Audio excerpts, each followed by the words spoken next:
So this is a transfer case traction control switch. And I was having trouble with my vehicle. I had a service StabiliTrak message on my dash. My traction light was on. And this is a 2007 H3.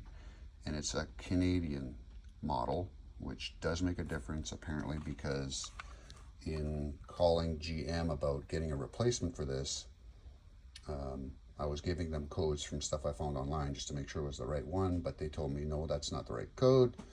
And when I looked up that code, it was a Canadian version, something to do with the rear end on the vehicle. So they don't make them anymore. Can't get it. And all the stuff that I found on eBay was all American. So I couldn't even get a Canadian one of these. Besides, they were like $250 Canadian. So I went to a wrecker. This is from a 2006 Hummer. And one of the problems was this button on my vehicle wasn't functioning right. It wasn't popping back when you pressed it. So inside,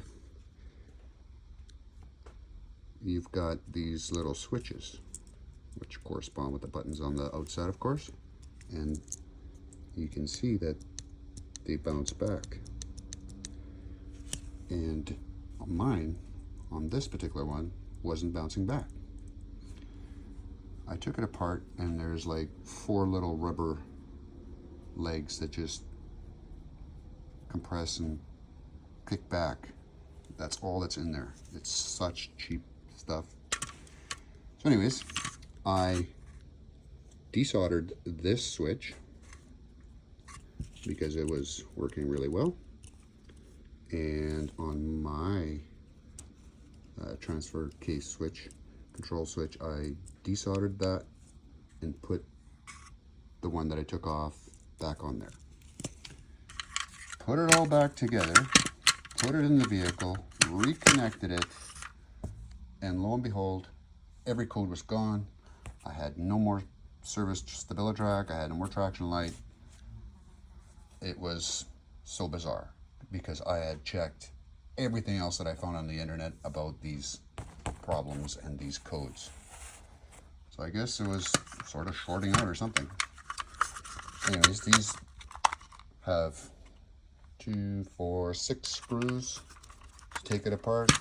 In the Hummer dash, there's 3 7mm screws, and taking apart the dash is pretty simple. There's plenty of videos out there on that, but I thought I would share that if somebody has a button that's not functioning properly, and all of a sudden you got all these crazy codes and the messages on your dash and lights.